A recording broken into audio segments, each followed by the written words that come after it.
तो देखो इसमें लिखा क्या है, the following diagram gives information about the percentage of eligible students recruited bye 3 companies, Infosys, TCS and Wipro, in 5 colleges, P, Q, R, S and T in a city. Only these 3 companies visited the 5 colleges for recruitment. तो ये 3 companies ही visit किया था और ये colleges हैं PQRST। ठीक है, अब इसके बाद लिखा है only these 3 companies visited the 5 colleges for recruitments. In each college, all the students who were eligible to apply for campus interviews were selected by one of the 3 companies. ठीक है, तो diagram gives the information about the percentage of the eligible students recruited by 3 companies. जो eligible है सारे recruit हो गए। देखो लिखा है in each college all the students who were eligible to apply for the campus interviews were selected. ठीक है, तो जो भी एलिजिबल थे, ठीक है, वो सारे के सारे सिलेक्ट हो गए थे। अब ये है कॉलेज वाइज परसेंटेज। ठीक है, तो अब आप मुझे ये बताओ, कॉलेज आर की मैं बात करूं तो कितने percentage of means what percentage of college are were selected in TCS? What percentage of the student from R, college R, were selected in TCS? Very good Varun, 50%। TCS की मैं बात करूं तो देखो TCS वाला लाइन ये है और उसके स्केल्स कौन कौन से हैं, ये स्केल्स हैं। तो अब जो भी कॉलेज का केस आएगा, ठीक है, उस कॉलेज वाले केस में आपको ये देखना होगा कि ये स्केल, जस्ट 1 सेकेंड,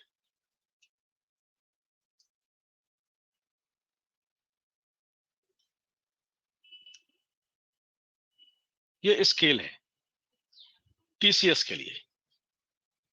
तो अब हमें ये देखना होगा कि कॉलेज आर जो है इसमें से कहां लाई कर रहा है। ठीक है, तो आर किस वाले लाइन पर लाई कर रहा है? देखो ये 0% का है, 25% का है, 50% वाला लाइन है, 75 वाला लाइन है, 100% वाला लाइन है। ये स्केल्स हैं। तो आर किस स्केल पर लाई कर रहा है, 0 वाले पर कि 25 वाले पर कि 50 वाले पर कि 75 पर कि 100 पर?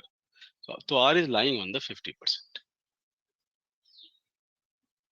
ठीक है, फिर ये बताओ कितने इन्फोसिस कितने स्टूडेंट्स आर के इन्फोसिस में सेलेक्ट हुए थे?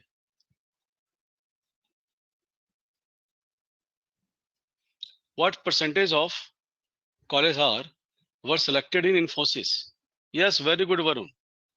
इन्फोसिस का ये वाला साइड है, लेकिन उसका स्केल तो ये है। These are the scales, mark, these are the mark for this. ठीक है, तो ये इसके मार्क हैं। तो अब आपको ये देखना है कि आर कहाँ लाई कर रहा है, किस लाइन पे लाई कर रहा है, और अगर किसी लाइन पर लाई नहीं कर रहा है तो किस दो के बीच में लाई कर रहा है। तो 0 और 25 के एग्जैक्टली मिडिल में लाई कर रहा है। तो आर की वैल्यू यहाँ कितनी हो जाएगी? 0 25 के मिडिल में डिवाइड बाय 2, 12.5%। ठीक है, फिर मुझे ये बताओ what percentage of college are were selected in Wipro? What percentage of are were selected in Wipro? Varun देखो तुमने यहां थोड़ा मिस्टेक कर दिया। Vaibhav, yes, you got the correct one. तो देखो इसका जो स्केल वाला लाइन है, मार्क वाला लाइन, वो है ये ब्लू कलर। अब आप बताओ आर किस दो लाइन के बीच में लाई कर रहा है? तो R is lying exactly between 25% line and 50% line. तो इन दोनों के बीच का जो मिडिल वैल्यू है वो तो 12.5 होगा, और उसमें 25 आप ऐड करोगे तो क्या होगा? 25 plus 12.5 which is equal to 37.5। ठीक है. So this is the way we can read this whole diagram and extract the data and then solve the data.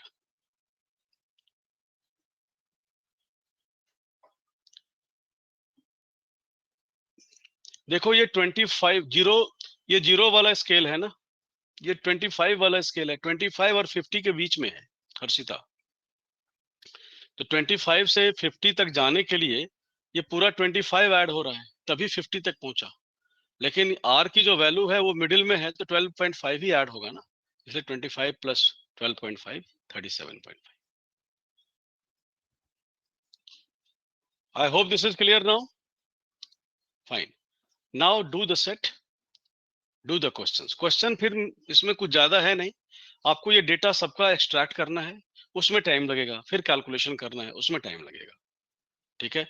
And I force you people, I suggest you people to do these calculations, calculation based DI with full interest.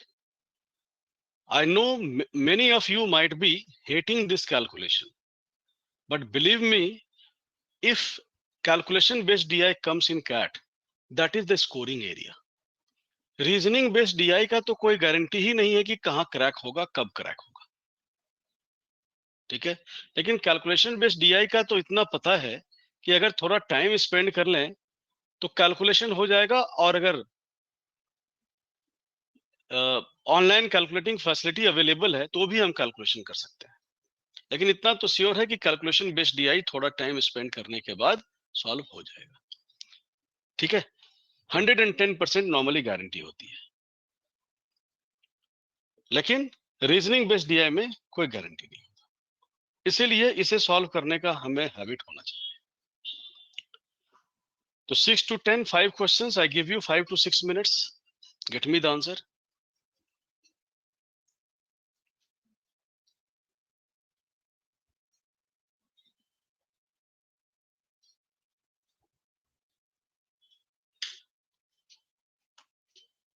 हाँ Varun.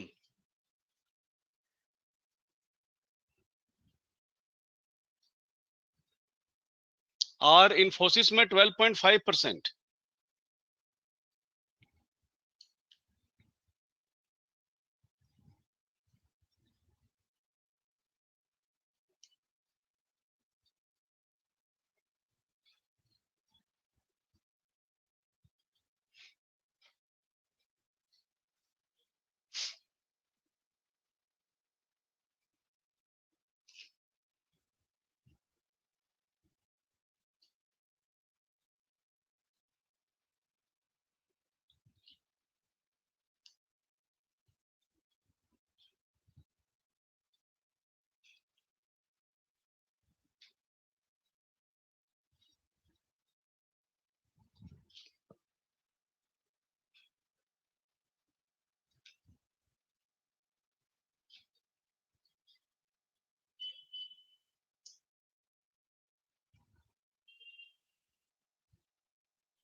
Yes, Divyansh and Vaibhav, both of you have got the correct answer for first one.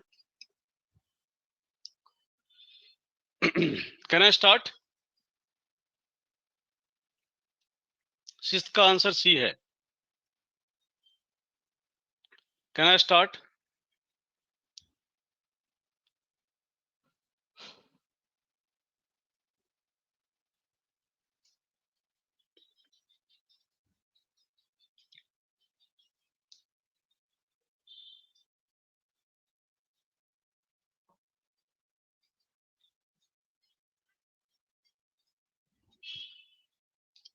Sixth का सी, seven का B, yes.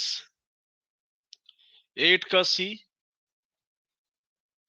9 का A and 10 का D.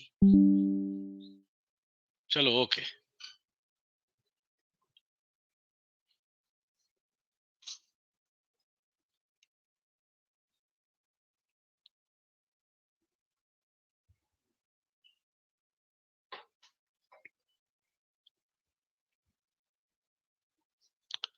Six का सी, seven का B, 8 का सी, 9 का ए, 10 का डी.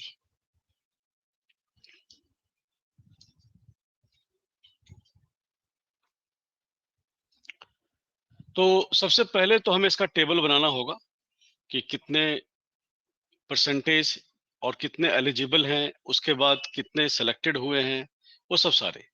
तो देखो मैंने यहाँ पर कुछ वर्क किया हुआ है, प्लस ये ग्राफ रीड करके यहाँ पर डाला हुआ है. तो पी कॉलेज से टीसीएस ने 25% स्टूडेंट्स को पिक किया था, इन्फोसिस ने 25% स्टूडेंट्स को पिक किया था एंड विप्रो ने 50% स्टूडेंट्स को पिक किया था. तो देखो ये सब परसेंटेज मैंने लिखा है. अगर किसी को इस परसेंटेज में कोई डाउट है तो आप पूछ सकते हो. क्यू की अगर मैं बात करूं तो क्यू देखो टीसीएस 37.5%, इन्फोसिस 37.5% एंड विप्रो 25%. ठीक है. आर की अगर मैं बात करूं तो 50%, ये मैंने तभी डिस्कस भी किया था. 50, 12.5, 37.5. फाइन. एस की अगर हम बात करें तो S TCS 12.5%, S Infosys 50% and S Wipro 37.5%. Similarly, T 37.5%, 50% and then 12.5%. Total number of students यहाँ सारे रेड कलर में लिखे हुए हैं जो यहाँ डाला हुआ था, और इसमें से जो एलिजिबल स्टूडेंट्स हैं वो परसेंटेज दिया है. तो 83.33% का फ्रैक्शन पार्ट क्या होगा? So this is nothing but 100 minus 16.67. So this is 1 minus 1 by 6, which is 5 by 6. तो 5 by 6 times तो 300 हो गया. फिर 80% 400 का 320, 72% 72 by 100 कर दिया तो उससे आ गया 432. फिर 480 का 75% 3/4 तो 360 हो गया. 500 का 80% 400 हो गया. ठीक है. तो ये सब सारा हो गया. अब इसके बाद हम इस डेटा को कैलकुलेट करते हैं. तो देखो 300 का 50% क्या होगा? 150. और उसका हाफ 25% होगा तो 75. This will be 75. फिर देखो 320 का हाफ कितना होता है? 160. 160 का हाफ 80. तो 25% 320 का 25% 1/4 जो है वो 80 होगा. अब यहां क्या बच गया? 240. 240 इक्वली डिवाइडेड तो 120 120. ठीक है. फिर इसके बाद 432 का हाफ 216. 432 का हाफ 216 और उसका हाफ 25% होगा. सो दिस विल बी 216 का हाफ कितना होगा? 108. 25%, 108. अब इसका हाफ करूंगा तो 12.5% होगा. This will be 54. So this is 54. और 37.5% is 3 times of 12.5. या फिर इन दोनों का सम 25 plus 12.5, 37.5. इन दोनों का सम ले लोगे तो 162 होगा.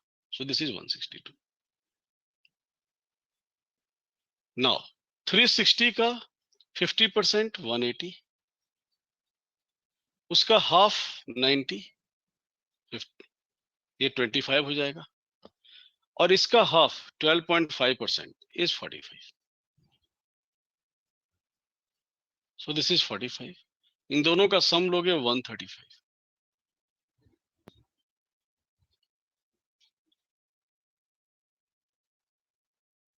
ठीक है. 400 का 50% हाफ 200, इसका हाफ 100 25%, उसका हाफ 12.5% 50, और ये होगा 150. ठीक है. तो ये देखो सारा का सारा टेबल बन गया है. अब इसके ऊपर हम क्वेश्चन करेंगे. तो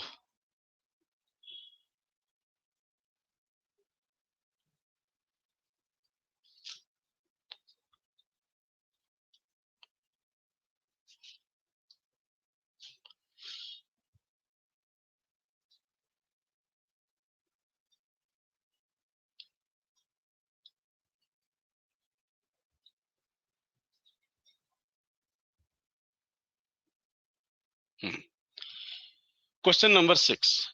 क्वेश्चन नंबर 6 में क्या पूछा है? What is the maximum number of students recruited from any of the given 5 colleges by a single company. Single company, किसी भी सिंगल कंपनी में हमें देखना है कि किसी कॉलेज से मैक्सिमम सिंगल रिक्रूट कितना हुआ है. तो टीसीएस वाले में देखो तो 216 का है हाईएस्ट, विप्रो 200 एंड इंफोसिस 200, और विप्रो मैक्सिमम 162. तो इन सब में हाईएस्ट क्या होगा? 216. I hope this is clear. What is the total number of students recruited by Infosys in the 5 colleges together? इन सब का सम ले लोगे. 9 एंडिंग वाला एक ही आंसर चॉइस है 629. ठीक है. इसके बाद नेक्स्ट है, in how many of the given colleges did either Infosys or TCS recruited more than 180 students? या तो TCS या फिर Infosys ने 180 से ज्यादा स्टूडेंट को रिक्रूट किया होगा. तो TCS में देखो इंस्टेंसेस निकालो, 180 से ज्यादा एक ये है, और Infosys में देखो 180 से ज्यादा ये दूसरा, तो 1 + 1 2. ठीक है. 1 Infosys 1 TCS. Question number 9. From which college did Wipro recruit the highest number of students? 162 है इसका R.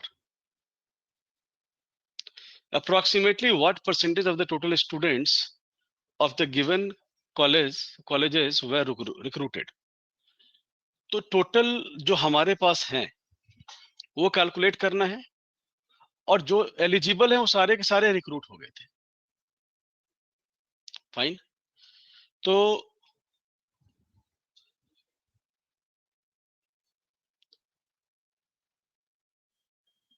एलिजिबल सारे के सारे रिक्रूट हुए थे. तो सबसे पहले इन टोटल का सम लोगे आप. टोटल का सम कितना होगा? तो 480 + 360 ये हो जाएगा 840, और इधर 1500 + 840 दैट विल बी 2340. और यहां देखोगे तो 360 320 दैट इज 680 1080 1380 1780 देन 1812. तो यहाँ आएगा 1812. अब हमें परसेंटेज बताना है. 1812 इज व्हाट परसेंटेज ऑफ 2340? हमें ये कैलकुलेट करके बताना है। तो देखो, वैसे अगर 100 से यहाँ कैंसिल करें तो 23.4 होता है, ठीक है।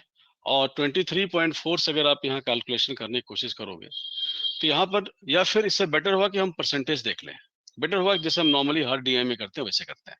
सो I am just going by that method. तो यहाँ सारे के सारे आंसर चॉइसेस देखो, 60, 70, 80, बस यही हमारा बैरियर है।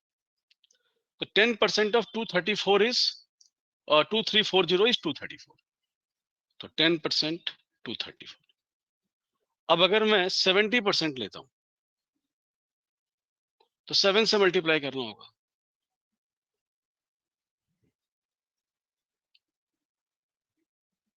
1638।